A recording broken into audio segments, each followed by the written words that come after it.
এই মুহূর্তে যে খবর পাওয়া যাচ্ছে, হাওড়ার দাসনগরে শ্রমিকদের বিক্ষোভ, শ্রমিক ভট্টাচার্যকে ঘিরে বিক্ষোভ দেখিয়েছেন শ্রমিকরা। শ্রমিকদের বেতন না হওয়ার অভিযোগে এই বিক্ষোভ বলে জানা যাচ্ছে। হাওড়ার দাসনগরের ঘটনা, আরতি কটন মিলের শ্রমিকদের বেতন না হওয়ার অভিযোগে এই বিক্ষোভ। বিজেপির রাজ্য সভাপতি শ্রমিক ভট্টাচার্য গিয়েছিলেন, তাকে ঘিরে বিক্ষোভ দেখানো হয়। মনোজ তিওয়ারির নেতৃত্বে বিজেপির রাজ্য সভাপতিকে ঘিরে শ্রমিকদের বিক্ষোভ। পুলিশের সঙ্গে বিক্ষোভকারীদের ধস্তাধস্তি শুরু হয়ে যায়।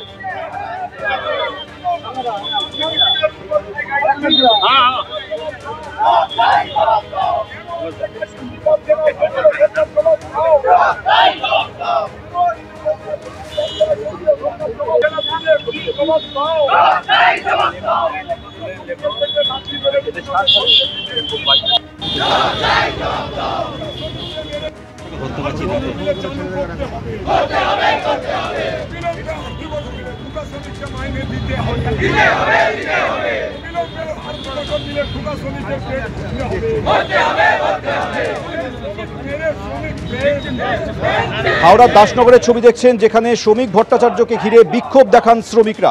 আরতি কটন মিলের শ্রমিকদের বেতন না হওয়ার অভিযোগে এই বিক্ষোভ। মনোজ তিওয়ারির নেতৃত্বে বিজেপি রাজ্য সভাপতিকে ঘিরে বিক্ষোভ দেখান শ্রমিকরা। পুলিশের সঙ্গে শ্রমিকদের ধস্তাধস্তি বেজে যায়।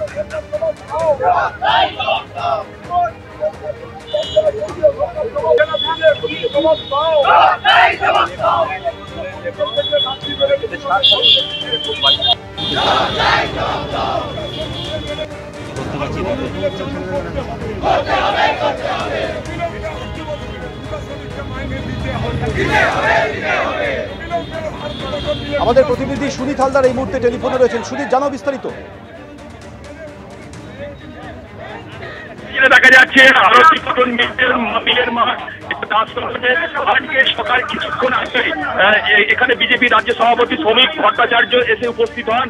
তখন রাজ্যের ক্রীড়া প্রতিমন্ত্রী মনোজ তিওয়ারির নেতৃত্বে তৃণমূল কংগ্রেস কর্মীরা তার গাড়ি ঘিরে বিক্ষোভ দেখাতে থাকে। ঘটনাস্থলে বিরাট পুলিশ বাহিনী এবং র্যাব ছুটে আসছে এবং শ্রমিক ভট্টাচার্যকে বিজেপি স্টেট প্রেসিডেন্ট তাকে গাড়ি থেকে নামতে বাধা দেওয়া হয়। ঘটনাস্থলে পুলিশ পরে গিয়ে এবং র্যাব নিয়ে বিক্ষোভকারীদের সরিয়ে দেয়। যেটা তৃণমূল কংগ্রেসের অভিযোগ যে আরতি কটন মিল কেন্দ্রীয় সরকারের ন্যাশনাল টেক্সটাইল কর্পোরেশনের, কিন্তু গত ফেব্রুয়ারি মাসের পর তাদের মাইনে। আমাদের প্রতিনিধির সঙ্গে যোগাযোগ বিচ্ছিন্ন হয়ে গেছে। হাওড়ার দাসনগরে শ্রমিক ভট্টাচার্যকে ঘিরে বিক্ষোভ। আরতি কটন মিলের শ্রমিকদের বেতন না হওয়ার অভিযোগে বিক্ষোভ দেখানো হয়। শ্রমিকদের অভিযোগ, গত ফেব্রুয়ারি মাস থেকে তাদের বেতন কেন হচ্ছে না, সেই অভিযোগেই তারা বিক্ষোভ দেখান। এরপর পুলিশের সঙ্গেও তাদের বচসা বেঁধে যায়।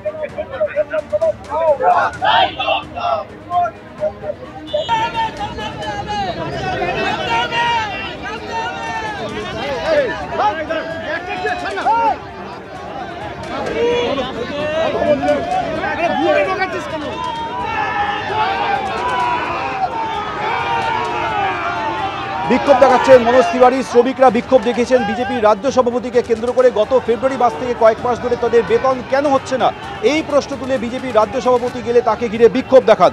পুলিশ এলে পুলিশের সঙ্গে বিক্ষোভকারীদের বচসা বেঁধে যায়, তারপর ধস্তাধস্তি।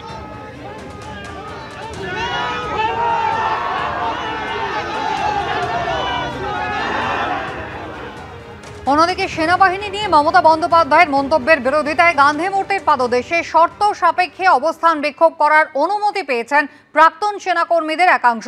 আজ সেই কর্মসূচির অনুমতি দিয়েছেন বিচারপতি তীর্থঙ্কর ঘোষ। সেনাবাহিনী নিয়ে মুখ্যমন্ত্রীর মন্তব্যের বিরোধিতায় এবার অবস্থান বিক্ষোভে বসার অনুমতি পেলেন প্রাক্তন সেনাকর্মীদের একাংশ। বৃহস্পতিবার গান্ধী মূর্তির পাদদেশে শর্ত সাপেক্ষে এই কর্মসূচির অনুমতি দিলেন বিচারপতি তীর্থঙ্কর ঘোষ। অনুমতির মেয়াদ পেরিয়ে যাওয়ার যুক্তিতে 1 সেপ্টেম্বর মেয়র রোডে তৃণমূলের মঞ্চ খুলে দিয়েছিল সেনাবাহিনী। খবর পেয়ে ঘটনাস্থলে পৌঁছন মুখ্যমন্ত্রী মমতা বন্দ্যোপাধ্যায়। তারপরই তৈরি হয় নাটকীয় পরিস্থিতি। আমি যখন এখানে আসছিলাম, আপনারা অনেকে ছবিও পেয়েছেন, প্রায় 200-র মতো আর্মি তারা আমাকে দেখে ছুটে পালাচ্ছিল। আমি বললাম, why you are running away? You are my friend. সেনাবাহিনী নিয়ে মুখ্যমন্ত্রীর এই মন্তব্যের প্রতিবাদে গান্ধী মূর্তির পাদদেশে অবস্থান বিক্ষোভ করতে চেয়ে পুলিশের কাছে আবেদন জানান প্রাক্তন সেনাকর্মীদের একাংশ, কিন্তু পুলিশ বিকল্প জায়গার প্রস্তাব দেয়। এরপর কলকাতা হাইকোর্টে দ্বারস্থ হন তারা। বুধবার মামলার শুনানিতে প্রাক্তন সেনাকর্মীদের একাংশকে গান্ধী মূর্তির পাদদেশে অবস্থান বিক্ষোভের অনুমতি দিল কলকাতা হাইকোর্ট। 250 জন কর্মসূচিতে অংশ নিতে পারবেন। পাশাপাশি এদিন বিচারপতি নির্দেশ দেন দুপুর 12টা থেকে বিকেল 5টা পর্যন্ত কর্মসূচি করা যাবে। অংশ নিতে পারবেন শুধুমাত্র প্রাক্তন সেনাকর্মীরা। বিজেপির কোনো পদাধিকারী কর্মসূচিতে থাকতে পারবেন না। পুলিশের তরফ থেকে বলা হয় রানী রাসমণি রোড বা আপনার ডোরিনা ক্রসিংয়ে গিয়ে করতে, তো আমার মহিলারা সেটি মানে অ্যাকসেপ্ট করেনি।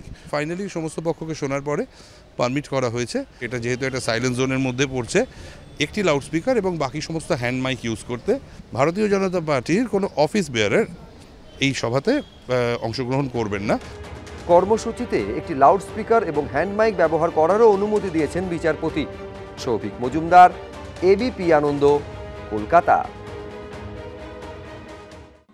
আপনারাই সিদ্ধান্ত নিন কোনটা দেখবেন, কোনটা দেখবেন না, কোনটা গ্রহণ করবেন আর কোনটা বর্জন করবেন।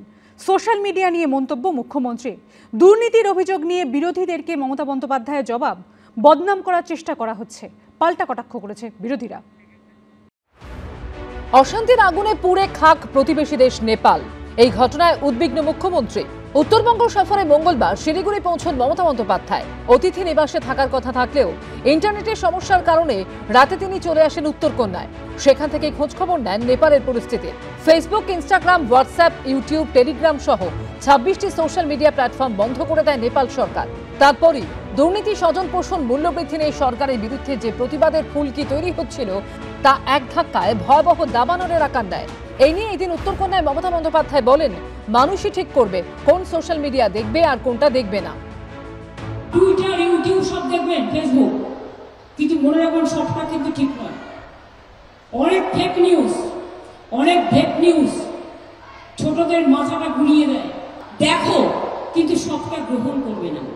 মনে রাখবে কোনটা গ্রহণ করবে আর কোনটা বর্জন করবে, এটা তোমাদের জানতে হবে। আমি পশ্চিমবঙ্গের মুখ্যমন্ত্রীর অভিসন্ধি বুঝতে পারছি না।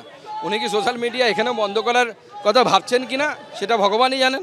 মানুষের হাতে তো সেই অধিকার আছে, মানুষের অধিকারটা ঠিকমতো ভোট বাক্সে প্রতিফলিত হতেও দেওয়া চায় না। গণতন্ত্র যদি না থাকে, আর গণতন্ত্র না থাকলে পরে তখন মানুষ রিয়্যাক্ট করে, তখন এই ধরনের রিয়্যাক্ট হয়। দুর্নীতির অভিযোগ নিয়ে বিরোধীদের নিশানা করেন মুখ্যমন্ত্রী। কিসের জন্য আমাকে এত বদনাম নিতে হবে? আমি সরকার থেকে 1 পয়সা মাইনেও নিই না। আমি তো বই লিখি, আমার 140টার বেশি বই পাবলিশ হয়েছে। আমার কি অসুবিধা আছে? কিসের জন্য আমাকে এত বদনাম নিতে হবে? আমার জায়গায় অন্য কেউ হলে লজ্জায় মাথা মতো করে পালিয়ে যেতেন, কিন্তু আমি এখনো সহ্য করি। কেন জানেন? আমি জানি আমি যদি না থাকি তাহলে মনে রাখবেন যে জিনিসগুলো করছি বা করে যাচ্ছি বা আগামী দিনে করবো, এগুলো সব লুঠেরেরা লুঠে নেবে। মানুষকে কথা বলতে দেবে না, মানুষকে তার অধিকার রাখতে দেবে না। বাংলাকে ওই গুজরাটে পরিণত করবে। পাল্টা কটাক্ষ করতে ছাড়েনি বিরোধীরা। মুখ্যমন্ত্রী বিলাপ করছেন কেন আমি জানি না।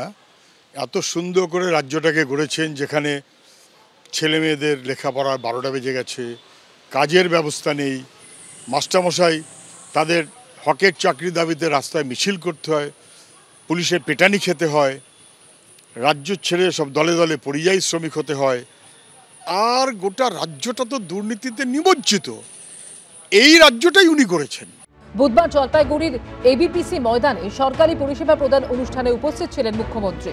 সেখানে বিভিন্ন প্রকল্পের উদ্বোধন ও শিলান্যাস করেন মমতা বন্দ্যোপাধ্যায়। পাশাপাশি উত্তরবঙ্গের 8টি জেলার চা বাগান শ্রমিকদের হাতে তুলে দেন জমির পাট্টা। বৃহস্পতিবার বিকেলে কলকাতায় ফিরবেন মুখ্যমন্ত্রী। আশাবুল হোসেন, রুমা পাল ও সমীরণ পালের রিপোর্ট, এবিপি আনন্দ।